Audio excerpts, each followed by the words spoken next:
Terkait revisi Undang-Undang 39 Tahun 2004 mengenai ketenagakerjaan, kita akan membahas mengenai pra-penempatan, penempatan hingga purna penempatan mengenai tenaga kerja Indonesia, juga bentuk kerjasama negara kita dengan negara penempatan.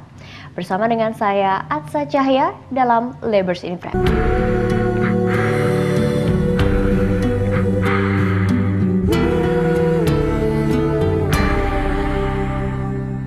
Perlindungan TKI sudah dilakukan sejak pra-penempatan, mulai dari edukasi, perizinan, konseling, pemeriksaan kesehatan, melakukan proteksi dengan asuransi, hingga rekrutmen dengan pola yang telah disiapkan secara menyeluruh. Amanat Undang-Undang 39 Tahun 2004 yang akan direvisi ini secara bertahap mulai dilakukan pembenahan-pembenahan dengan meminta masukan dari seluruh lembaga dan stakeholders yang terkait. Pemerintah tidak lepas tangan dalam melakukan perlindungan para tenaga kerja di luar negeri. Dengan mengadakan kerjasama yang komprehensif dengan negara penempatan, diharapkan beberapa pihak kementerian dan lembaga mempunyai satu tujuan dengan Kementerian Tenaga Kerja dan Transmigrasi. Halo pemirsa, berjumpa kembali dalam Labours in Frame bersama dengan saya, Atsa Cahya. Jika episode sebelumnya kita sudah membahas mengenai pra-penempatan dan juga mengenai revisi Undang-Undang 39 Tahun 2004, kali ini kita akan membahas mengenai mekanisme perlindungan di negara penempatan dan juga bagaimana sistem mekanisme kerjasama antara Indonesia dengan KBRI di negara penempatan. Untuk itu sudah hadir di samping saya Ibu Reina Usman selaku Direktur Jenderal Penempatan dan Pembinaan Tenaga Kerja Kemenaker Trans. Ya, senang bisa bertemu dengan Mbak Aca Kita bisa kembali ngobrol-ngobrol ya. lagi ya. Ya. Bu, saya pengen tanya nih ya, mengenai mekanisme perlindungan tenaga kerja kita di negara penempatan. Itu seperti apa? Ya, ini tentunya sudah diatur sesuai dengan Undang-Undang 39 tahun 2004. Di dalam melakukan penempatan tenaga kerja Indonesia di luar negeri, ini kita memiliki yang disebut dengan labor contract atau employment contract. Employment contract itu didasarkan kepada adanya sebuah proses awal di dalam melakukan sebuah penempatan dan perlindungan tenaga kerja Indonesia ke luar negeri. Kita tahu bahwa awalnya tenaga kerja ini mendapatkan sebuah informasi yang kita sebut di dalam urusan ketenaga kerjaan itu adalah labor demand letter atau informasi tentang pasar kerja yang ada di sana. Informasi ini disampaikan oleh atase tenaga kerja kita, dikirim kepada Kementerian Tenaga Kerja bahwa misalnya di satu negara membutuhkan sekian orang untuk jabatan tertentu, yang dikirimkan juga sekaligus tidak hanya demand letter tetapi draft tentang tugas-tugas dan fungsi dari jabatan-jabatan yang dibutuhkan oleh user di luar negeri dan sekaligus dengan draft employment contract. Kementerian Tenaga Kerja memberikan informasi ini kepada Dinas Tenaga Kerja di provinsi. Provinsi kemudian memberikan pengantar kepada Dinas Tenaga Kerja di kabupaten kota untuk merekrut tenaga-tenaga kerja yang ada di kabupaten kota. Inilah alurnya. Jadi hubungan antara luar negeri, KBRI kita dengan daerah itu menjadi suatu rangkaian yang tidak dipisahkan pada saat awal. Jadi yang disebut dengan mekanisme perlindungan itu kita lakukan di dalam employment contract. Employment contract itu terdiri dari lamanya mereka bekerja, jabatannya mereka bekerja, dan upah yang mereka terima, kemudian hak-hak lain yang sebelumnya ini juga terabaikan. Misalnya ketentuan one day off. Nah, inilah tenaga-tenaga kerja Indonesia yang akan bekerja di luar negeri harus mengetahui lebih awal apa hak dan kewajiban baik tenaga kerja maupun dari pengguna. Nah, disinilah mekanisme perlindungan itu terjadi. Kemudian fungsi dari atase tenaga kerja. Yang pertama, fungsi atase ini harus bisa memberikan informasi yang sangat akurat tentang jabatan-jabatan yang harus diduduki oleh mereka, yang di dalamnya itu adalah menyangkut tugas-tugas yang harus dilakukan oleh seorang tenaga kerja Indonesia. Jangan sampai waktu pada saat memberikan informasi, kemudian pada saat sampai di sana ini itu berbeda. Ini menyangkut soal tanggung jawab. Tanggung jawab dari seorang tenaga kerja harus melaksanakan tugas-tugasnya sesuai dengan urutan atau kualifikasi yang telah dipersyaratkan di dalam employment contract. Nah, kita akan berbincang lebih jauh, iya. tapi sebelumnya ini muffinnya seperti enak sekali. Iya, kita coba dulu ini ada coklat-coklat ya, seperti bajunya Mbak Aca ini ya.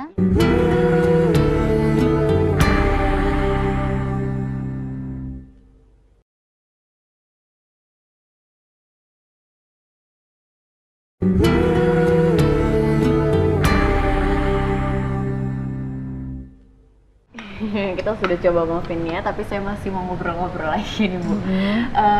Kalau dari Ditjen Bina Penta sendiri, ada nggak program yang memang dicanangkan untuk melakukan pembinaan dan juga pengembangan bagi tenaga kerja kita yang sudah ada di sana di negara? Iya, pada saat tenaga kerja Indonesia ini di masa penempatan, ini atase tenaga kerja kita berikan suatu program-program yang dapat memberikan motivasi kepada tenaga kerja Indonesia yang sedang bekerja di luar negeri.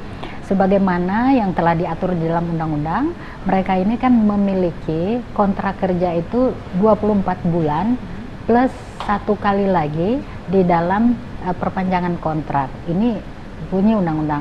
Namun pada kenyataannya tenaga-tenaga kerja ini ada yang memperpanjang kontrak dan ada yang tidak memperpanjang kontrak dan pulang.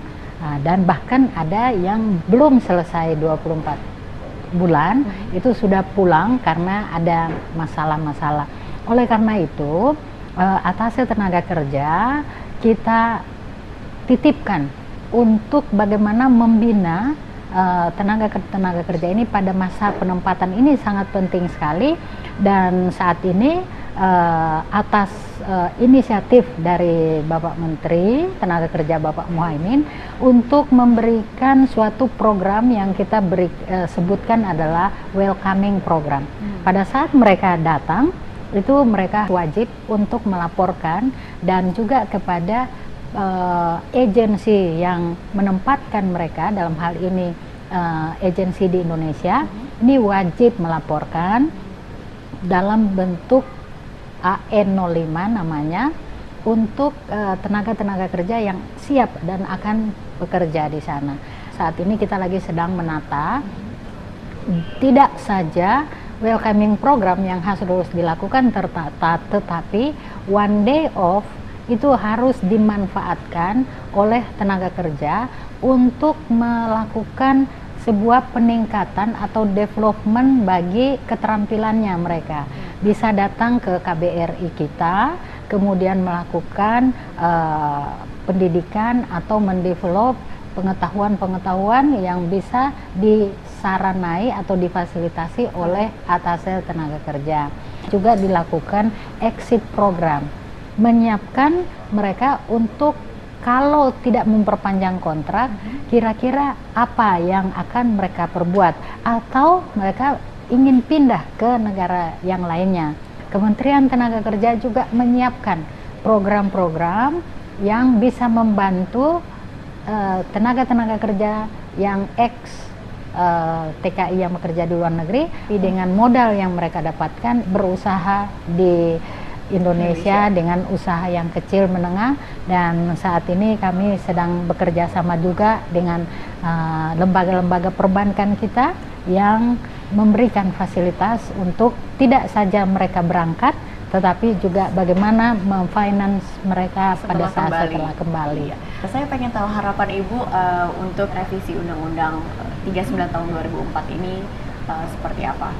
Ya, harapannya memang yang pertama kita harus mengelola tenaga kerja Indonesia ke luar negeri ini lebih baik.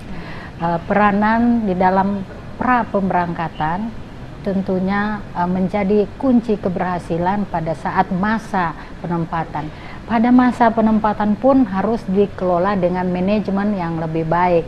Peranan atas tenaga kerja harus dilipat gandakan untuk betul-betul bisa mengetahui kebutuhan dan pelayanan bagi tenaga kerja Indonesia kita pada saat di sana dengan permasalahan-permasalahan yang mereka dapatkan pada saat bekerja, untuk kita lakukan pencegahan bagaimana tidak terjadi masalah yang lebih besar pada saat masa penempatan. Dan kiranya setiap tenaga kerja Indonesia siap berangkat dengan membekali diri tidak saja terhadap culture atau budaya dari negara setempat, mengenali pekerjaannya yang lebih detail, tetapi juga mengenali hak dan kewajibannya, mengenali juga hukum dan tata cara bekerja di luar negeri. Baik, terima kasih Ibu Reina Ya, sudah hadir, sama-sama. sudah berbagi informasi. Sama-sama, Dan ya. pemirsa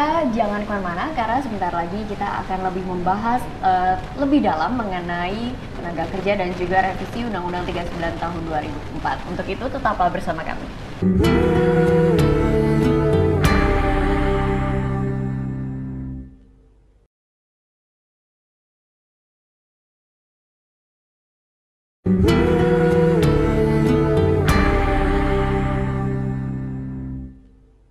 Halo pemirsa, berjumpa kembali bersama dengan saya Atsa Cahya dalam Labors in Frame.